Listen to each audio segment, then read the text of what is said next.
ನಗರಕ್ಕೆ ಸಂಬಂಧಪಟ್ಟಂತ ಕಾರ್ಪೊರೇಷನ್ಗೆ ತಯಾರು ಮಾಡಿ ಕೂಡ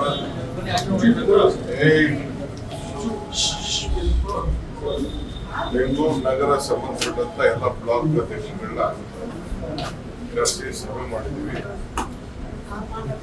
ಅವರೆಲ್ಲ ಏನೇನು ಪದಾಧಿಕಾರಿಗಳು ವೇಕೆನ್ಸಿ ಇದೆ, ಯಾವ ಡಿಪಾರ್ಟ್ಮೆಂಟ್ಗಳು ಎಲ್ಲ ಕೂಡ ವೇಕೆನ್ಸಿ ಇದೆ ಅವೆಲ್ಲ ಫಿಲ್ ಮಾಡಬೇಕು ಅಂತ ಹೇಳಿದ್ದೀವಿ. ಯಾರು ಆಕ್ಟಿವ್ ಆಗಿಲ್ಲ ಅವರೆಲ್ಲ ಬದಲಾವಣೆ ಮಾಡಬೇಕು ಅಂತ ತೀರ್ಮಾನ ಮಾಡಿದ್ದೀವಿ. 1 ತಿಂಗಳು ಟೈಮ್ ಕೊಟ್ಟಿದ್ದೀನಿ, 1 ತಿಂಗಳ ಮಾಡಬೇಕು. ಎಲೆಕ್ಷನ್ ಆದಷ್ಟು ಜಲ್ದಿ ಆಗ್ತದೆ, ಅಷ್ಟೊಳಗಡೆ ನಮ್ಮ ಪಕ್ಷನ ಸಜ್ಜು ಮಾಡಬೇಕು. ನಮ್ಮೆಲ್ಲ ಪ್ರತಿಯೊಂದು ಏರಿಯಾಗೆ ಒಂದು ಪ್ರತ್ಯೇಕವಾದಂಥ ಒಂದು ಯೋಜನೆಯನ್ನ ತಯಾರು ಮಾಡಬೇಕು, ಜನರ ಮಧ್ಯೆ ಹೋಗ್ಬೇಕು. ನನಗೆ ವಿಶ್ವಾಸ ಇದೆ ಬೆಂಗಳೂರು ನಗರದಲ್ಲಿ 4 ಸೀಟ್ ನಾವು ಸೋಲಿರ್ಬೋದು. ಮತ್ತೆ ನಾವು ಕಾರ್ಪೊರೇಷನ್ಗೆ ಮುಂದಿನ ದಿನದಲ್ಲಿ ನನಗೆ ವಾಪಸ್ಸು ನಾವು ಅದನ್ನ ಚೇತರಿಸ್ಕೊಂತೀವಿ ಅನ್ನೋ ವಿಶ್ವಾಸ ಇದೆ. ಸರ್, ಈ ಬಿಬಿಎಂಪಿ 5 ವಿಭಾಗ ಮಾಡಬೇಕು ಅನ್ನೋ ಸಾಕಷ್ಟು ಬೇರೆ ಬೇರೆ ರೀತಿಯ ಚರ್ಚೆ ಆಗ್ತಿದೆ. ಒಂದು ಸಮಿತಿ ರಿಪೋರ್ಟ್ ಇದೆ. ನಾವು ಸದ್ಯಕ್ಕೆ 225 ಏನಿದೆ ಅದ್ರದಲ್ಲೇ ನಾವೆಲ್ಲ ಸಿದ್ಧತೆ ನಾವು ಮಾಡ್ಕೊಳ್ತಾ ಇದ್ದೀವಿ. 5 ಆಮೇಲೆ ಎಲೆಕ್ಷನ್ ಆದ್ಮೇಲೆ ಮಾಡಬಹುದು.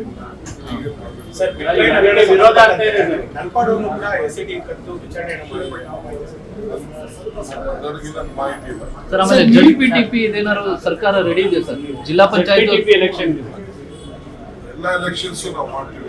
ಇಲ್ಲ ನಮಗೆ ಉದ್ದೇಶಗಳು ಇದೆ. ಎಲ್ಲ ಎಲೆಕ್ಷನ್ಸ್ ನಾವು ಮಾಡಲಿಕ್ಕೆ ಕೆಲವು ರಾಜ್ಯಗಳು ಪ್ರತಿಭಟನೆ ಮಾಡ್ತಿವೆ. ನೀಟನ್ನ ಸಾಕಷ್ಟು ಈ ತರ ನಮ್ಮ ಮೆಡಿಕಲ್ ಎಜುಕೇಶನ್ ಮಿನಿಸ್ಟರ್ ಮಾತಾಡ್ತಾರೆ. ಬಹಳ ಅನ್ಯಾಯ ಆಗ್ತಾ ಇದೆ. ಬಸ್ಗಳು ಎಲ್ಲ ತಯಾರು ಮಾಡಿದೆ, ನಮ್ಮ ಮಕ್ಕಳಿಗೆ ಇದರಿಂದ ಬಹಳ ಅನ್ಯಾಯ ಆಗ್ತಾ ಇದೆ. ಸೊ ಇಲ್ಲ ಯಾವ ಆಕ್ಷನ್ ತಗೊಂಡಿಲ್ಲ. ಕೆಲವು ಸ್ಟೂಡೆಂಟ್ಸ್ ಮಾತ್ರ ಅದನ್ನ ಮಾಡಿ ಹೊಸ ಪರೀಕ್ಷೆ ಮಾಡಬೇಕು ಅಂತ ಹೇಳ್ತಾರೆ. ಸರಿ ಕಾಣ್ತಾ ಇಲ್ಲ. ನಮ್ಮ ರಾಜ್ಯಕ್ಕೆ ಅನ್ಯಾಯ ಆಗಿದೆ, ನಮ್ಮ ಮಕ್ಕಳಿಗೆ ಅನ್ಯಾಯ ಆಗಿದೆ. ಅದ್ರ ಬಗ್ಗೆ ಇನ್ನ ಉನ್ನತ ಮಟ್ಟದ ತನಿಖೆ ಆಗಿ ಕಾನೂನು ರೀತಿ ಕ್ರಮ ಕೈಗೊಳ್ಳಬೇಕು ಅಂತ ಹೇಳಿ ನಾವು ಒತ್ತಾಯ. ಸರ್, 6 ವರ್ಷಕ್ಕೂ ಸಾಕಷ್ಟು ಆರೋಪಗಳನ್ನು ಮಾಡಿದ್ದಾರೆ. ಯಾವ ರೀತಿ ರಿಯಾಕ್ಟ್ ಮಾಡ್ತೀರಾ? ಅವ್ರು ಹೇಳ್ತಾರೆ ಇಲ್ಲಿಂದ ಅವರು ಈ ಟ್ಯಾಂಕರ್ ಹಣವನ್ನು ಕಲೆಕ್ಟ್ ಮಾಡಿ ನಾಗರಿಕಗಳಿಗೆ ಕಳಿಸ್ಬೇಕು, ಇಲ್ಲೇನು ಕೆಲಸ ಮಾಡ್ತೀರಾ ಅಂತ ಹೇಳಿ. ಅವರೇನೋ ಅವ್ರ ಅನುಭವನ ಅವ್ರು ಹೇಳ್ತಾ ಇದ್ದಾರೆ ಅಷ್ಟೇ. ಅವ್ರ ಪಾರ್ಟಿ ಮಾಡಿದಂತ ಅನುಭವನ ಅವ್ರು ಹೇಳ್ತಾ ಇದ್ದಾರೆ. If you like this video, ಬೇಗ ಲೈಕ್ ಮಾಡಿ, ಕಾಮೆಂಟ್ ಮಾಡಿ, ಶೇರ್ ಮಾಡಿ ಹಾಗೂ ಯೋಯೋ ಟಿವಿ ಕನ್ನಡವನ್ನು ಸಬ್ಸ್ಕ್ರೈಬ್ ಮಾಡಿ.